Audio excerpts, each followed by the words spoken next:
suivez le numéro 1 de l'actualité ivoirienne. Bonsoir à tous et bienvenue dans ce journal. Un outil de traçage numérique a été développé en appui à la lutte contre le Covid-19. L'application de traçage numérique est l'un des nombreux moyens par lesquels les gouvernements entendent repérer les personnes atteintes du Covid-19. En France, par exemple, l'Institut national de recherche en sciences et technologies du numérique a développé une application nommée Stop Covid visant à mieux contrôler l'épidémie pour limiter la diffusion du virus en identifiant les chaînes de transmission.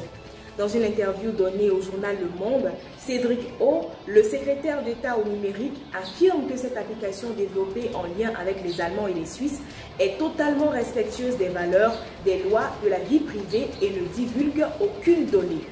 Notons que l'usage du traçage numérique est d'ailleurs déjà en place à l'étranger dans la lutte contre le coronavirus, en particulier en Asie où Singapour est cité en référence. Grâce à l'application Trace Together, le pays a pu tracer 1 million de personnes sur 5,6 millions d'habitants afin de suivre leurs contacts dans les espaces publics, mieux alerter les personnes potentiellement exposées à des cas positifs et donc mieux tracer le virus. À présent, regardons l'interview de Kwame Blé Désiré, pour qui le chômage technique dû à la crise sanitaire du coronavirus est en train de prendre de l'ampleur en Côte d'Ivoire. Cette maladie a causé beaucoup de problèmes, tant sur le plan social et le plan économique. Sur le plan social, les regroupements de plus de 50 personnes sont interdits. Et sur le plan économique, il y a des personnes qui ont vu leur emploi, qui ont perdu leur emploi. Et le chômage technique est en train de prendre de l'ampleur en Côte d'Ivoire.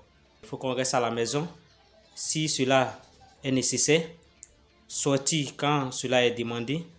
Et de mon côté, je respecte les mesures du gouvernement.